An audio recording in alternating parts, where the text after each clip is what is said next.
3, 2, 1. Glowing Up Latina, Season 3, Episode 12.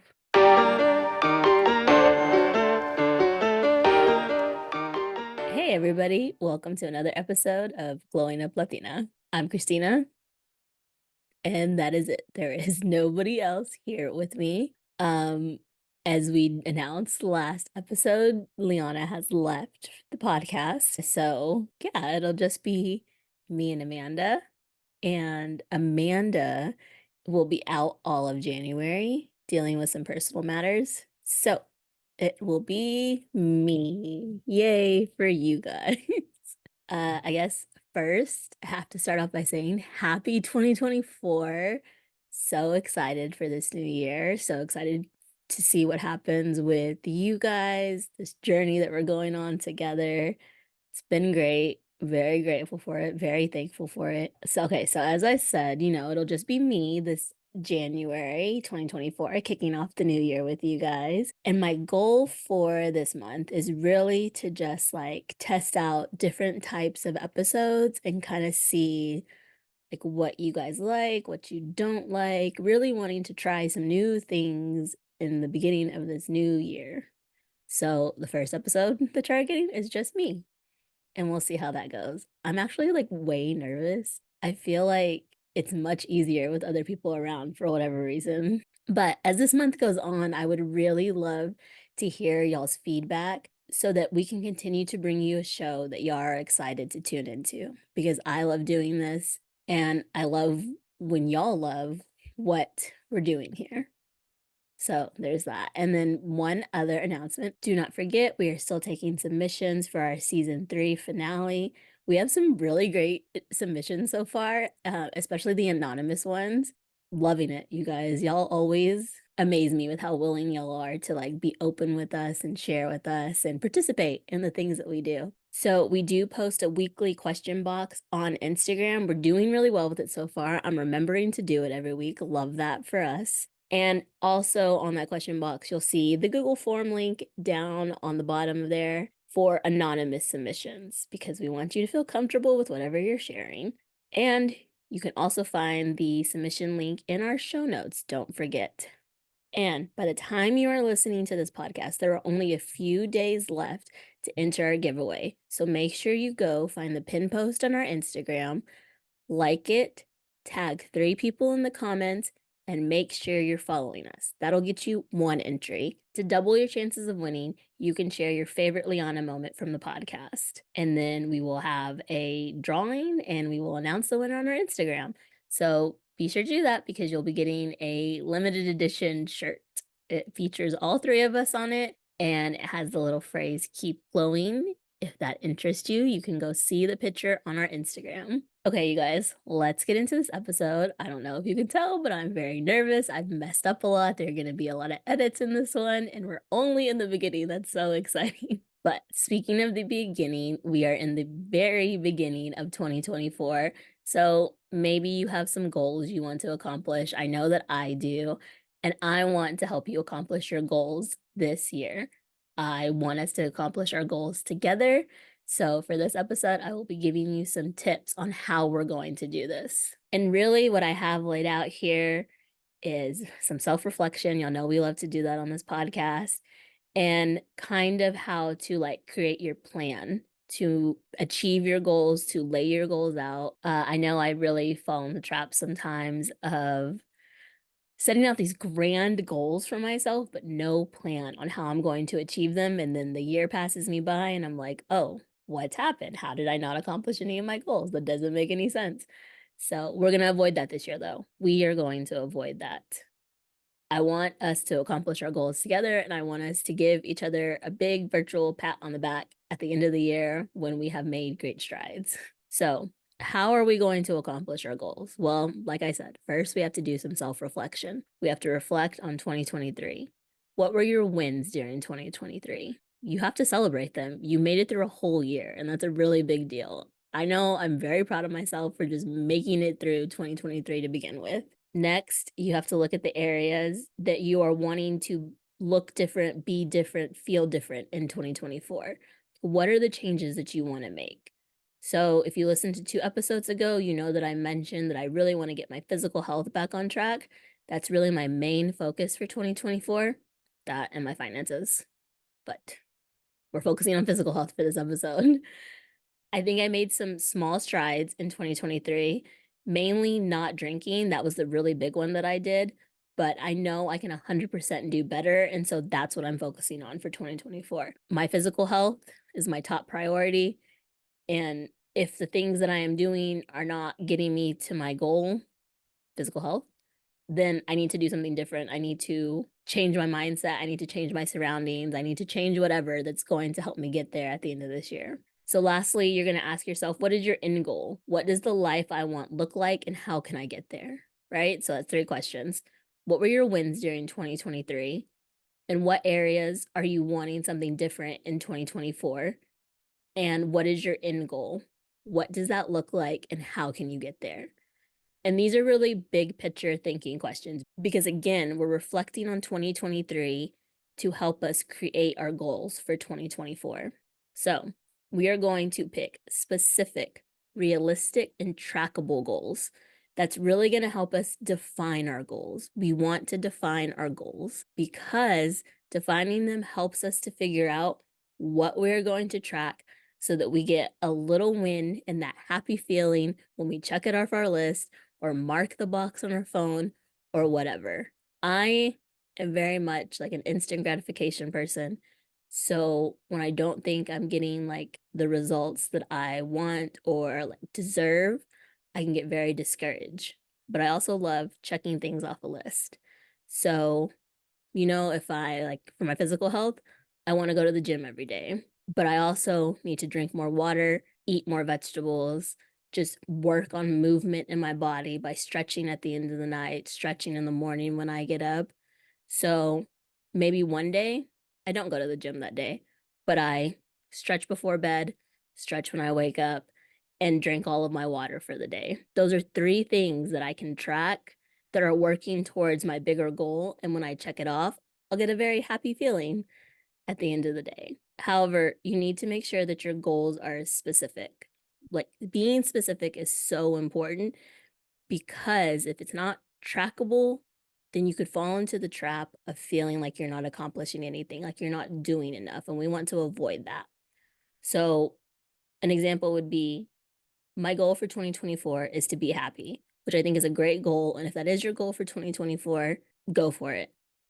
But I think we could define it a little better to make it more achievable. Or maybe track your moods and take notes on what your triggers are, why you started to feel that way, what it was that maybe was pushing you towards your happiness or keeping you away from your happiness. We want them to be trackable.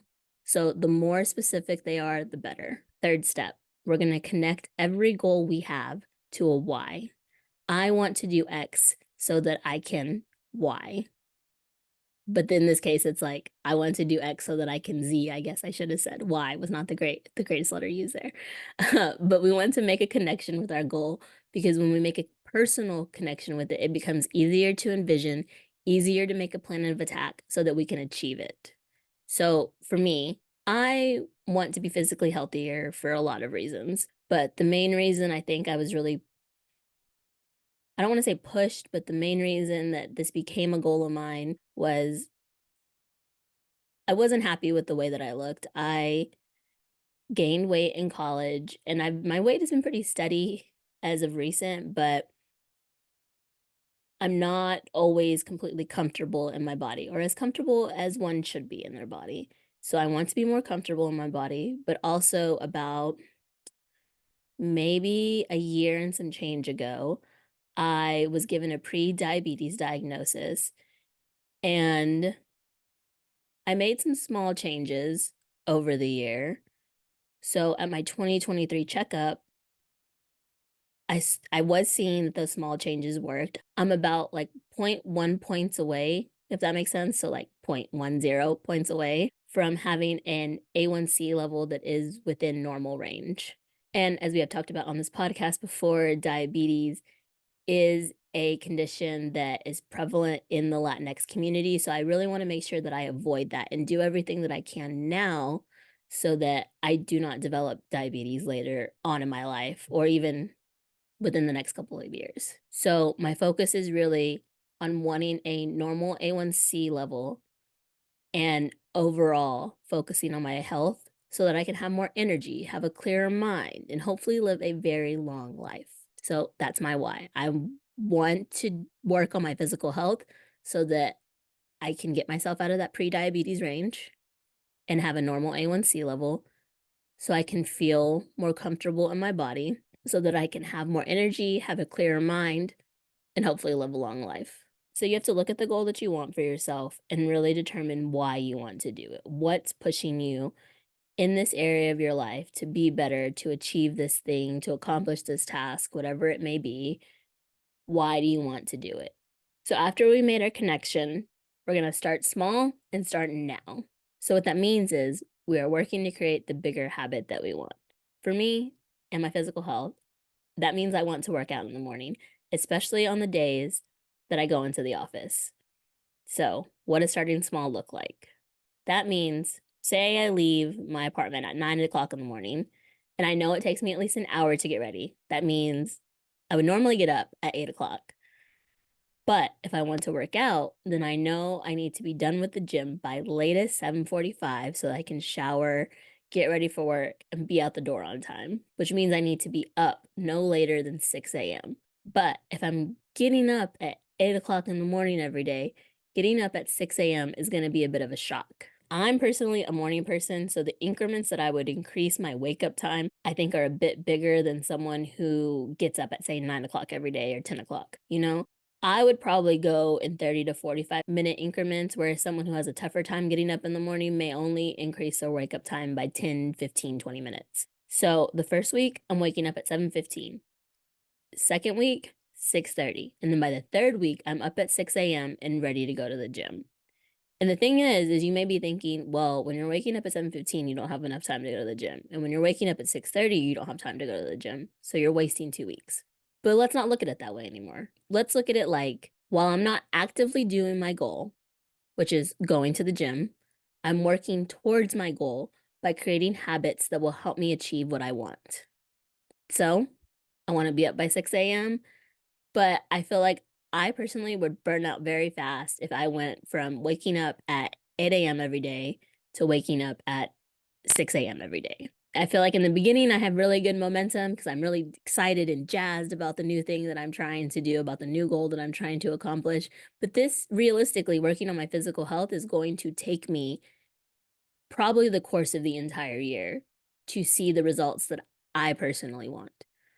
So, in order to avoid being burned out so fast, in order to avoid disappointment in myself or feeling like I'm not doing enough, I'm going to work to create the small habits that I will carry with me throughout the year, which will help me get to my overall goal, which means I'm going to work on increasing my water intake every week. I'm going to work on getting up earlier so that I can get to the gym and make the gym a habit. I'm going to give myself grace on the number of times that I go to the gym. If I'm currently not going to the gym at all, then going to the gym 5 times a week is going to be hard. Like, I'll be really excited about it in the beginning, but then I'll fall off and get discouraged when I fall off. And then I fall into this cycle of where I just have to do everything all over again because I didn't do it perfectly the first time. And we're avoiding that this year. We're not doing that. So we're going to start small and start now, right? So that's 4 things already. So now we're going to bring us to number 5. We're going to break down our goals because we want to avoid being overwhelmed by our goals. So what I'm going to try this year is working in 90-day sprints. You know, the ever so popular Q1, Q2, Q3, and Q4. That's what we're working on this year. Because I know for me, when I look at my goal timeline as I have 366 days to accomplish this, it's a leap year in case you didn't know. I get stuck in the mindset of like, I have all year to do this. I can start next week, or I can start after that event, or I can start in a couple of months. No big deal. I have all year. That's plenty of time. However, if we break it down into, the quarters, so usually it's 90 days, but Q1 is going to be 91 days because it's a leap year. then that's 91 opportunities to work towards accomplishing our goals. Next, we have, for me personally, it's going to be a hard one. Removing obstacles before you begin. We have to ask ourselves what could prevent us from accomplishing our goals. What could prevent me from accomplishing my goal? You need to write down your potential obstacles, excuses, fears, and how you will navigate them. This exercise should help you identify which obstacles are self-imposed and which are out of your control. I run into a problem sometimes where when things are out of my control, I still punish myself for it or tell myself it's my fault or tell myself I could have gotten past the obstacle even though it was out of my control. We're not going to do that this year. We're working really hard not to. But I also have a tendency for obstacles that are self-imposed to give myself a lot of grace. And I don't want to do that this year because it sets me on a road for failure in achieving my goals.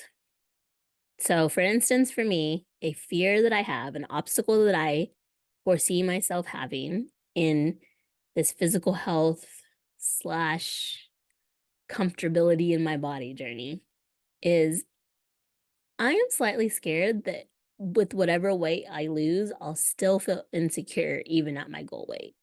It's always been a very big fear of mine.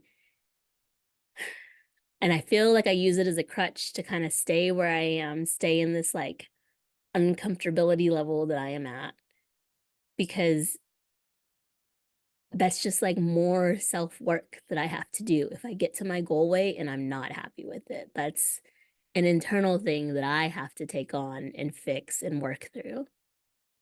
But the thing is, I don't really know if I will be unhappy because I've never reached the goal that I've set out to achieve.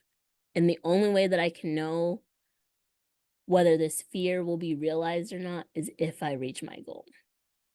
So, in navigating this fear that I have, this currently unconfirmed fear, I think I'm going to start doing the work now, to be honest with you. I'm going to really work on my affirmations, going to really work on talking with my therapist about why I feel this way and maybe identifying ways that I can work through this feeling. That way, even if I do reach my goal weight, I can be happy with myself. I can be confident in myself. I can be proud of myself for achieving all that I have achieved. This one's a little scary for me, this part of the goal setting, because it really does ask you to look inward and it really makes you go deep, I feel like, having to pick out your excuses, your fears, the obstacles you may encounter so that you can achieve your goal. I think this one is really important so that we can achieve what we're working towards. Now, our last step, we're going to celebrate our wins and we're going to reflect. We're going to reflect at the end of each quarter, and I even recommend reflecting at the end of each month. Ask yourself what worked, where you maybe did not thrive, and where you could improve upon. Just by asking yourself these 3 things, you can go into February better prepared to reach your big goal. But also, you have to celebrate. You're going to celebrate your wins weekly. You're going to celebrate your wins monthly. You're going to celebrate your wins at the end of each quarter. You're going to celebrate even if no one is celebrating with you or for you, and you should never be embarrassed or ashamed or feel like you're doing too much when you celebrate. I'm not gonna lie, I'm doing this podcast right now and I'm feeling like it's a little much. I'm feeling like I should have just taken January off with Amanda because I'm feeling a little silly right now and I'm feeling a little embarrassed, and I'm very embarrassed to put this video on YouTube. But I love doing this podcast, and I made it a goal for myself in this season to stay up to date with the YouTube, which means putting out every episode on the YouTube channel, even if it's just me. This is something that I'm proud of, and this is something I want to do, so I'm going to do it, and I'm celebrating the fact that I'm getting through this first episode by myself. So we're going to make sure we celebrate this entire 2024, no matter what. Celebrating ourselves, I feel like, will help us get to our goals. And I'm not saying that you have to go buy yourself something every time you celebrate. Post a picture on Instagram. Post a picture wherever you want, whatever social media you use. Email us, DM us, let us know, and I will cheer you on. We will cheer you on in our DMs. Tag us in whatever you want. I don't care. I want to know that you're celebrating yourself, you're celebrating your wins, You're celebrating your journey to achieving your goals. Okay, so we made it through all my tips, all my steps, I guess, to achieving our goals, which means we're going to recap.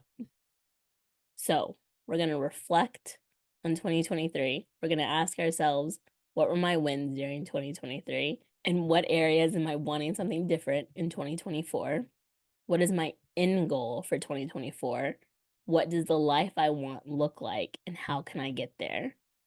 We're going to pick specific, realistic, trackable goals. We're going to define our goals, you guys, so that we can figure out what it is that we're going to track that's going to give us that happy feeling at the end of the day, at the end of the week, at the end of the month, whatever. Then we're going to connect every goal that we have to a why. We're going to say, I want to do X so that I can Y. And we're going to make it personal so that it becomes easier to envision and so we can make our plan of attack to achieve it. We're also going to start small and we're going to start now. If your goal is to read more books this year because you want to be knowledgeable about a certain subject, you're going to maybe start by picking out your books tonight or picking out the topic that you want to become more knowledgeable on. Or if you have your books already, you're going to start by reading 10 pages a night, 5 pages a night, whatever it may be. You're going to start small and start now. Then we're going to break down our goals because remember, we have 91 days in Q1, 91 opportunities to achieve our goal. We're going to work in these 90-day sprints so that we don't push off, what is it? So we don't push off today. No, so we don't push off till tomorrow what we could do today, right? I think that's how it goes. Then we're going to remove our obstacles before we even begin to give us the best chance of achieving our goals. We're going to ask ourselves, what could prevent me from achieving my goal? And then we're going to work through them and achieve our goals anyways. Lastly, we're going to celebrate our wins and we're going to reflect. We're going to see what worked for us, what didn't, and where we could improve at the end of every month, especially at the end of every quarter. Do it as frequently as you need to do it, but I definitely recommend doing it at the end of each quarter. But you're also going to do at the end of each quarter or at the end of each week, at the end of each month, even at the end of each day. You're going to celebrate yourself for having accomplished your goals, for having working towards accomplishing your goals, whatever you need to do so that you are motivated to achieve your goals. And right now, I am celebrating the fact that I have made it through this episode. A round of applause for me. Hopefully, y'all continue to listen to us after this solo episode. I don't think y'all will be getting another one, but we'll see. I have a plan for the rest of the month, but as we see, plans fall apart sometimes, and we are rolling with the punches this year. What did I say? I said it, I think, at the beginning of the season that I wanted to be flexible in the podcast, and that's what I am doing. So be sure to send us your goals for 2024. You can even send your action plans if you want. If you want to talk about your goals for 2024, DM me and let me know. I am always interested in creating a community where we cheer each other on. I feel like I do best when I hold myself accountable to people. So let me be that person for you if you need. And on that note, you can stream all of season 1 and season 2 and the first third of season 3 wherever you listen to podcasts. You can watch us on YouTube. You can watch this very awkward video on YouTube. Be sure you leave us 5 stars on Spotify, leave us a glowing review on Apple Podcasts, leave us some nice comments on our YouTube channel, leave us some nice comments on our Instagram, which you can find at Glowing Up Latina. And be sure to send us any topics that you want us to talk about. Share your wins, your action plans, your goals for 2024 to our email at glowinguplatina@gmail.com. Be sure to send your season 3 finale submissions, any questions you have, any comments you want to make, any critiques you have. Send us your secrets and we'll share them. Share anonymously though if you want to keep it a secret. You can do that with the Google form link in our show notes. Don't forget, we have the weekly question box in our Instagram, which also links to the anonymous Google form. I just realized I forgot to do the what's making you glow this week, but getting through this episode is obviously it. So, until next week, keep glowing, mija. Bye.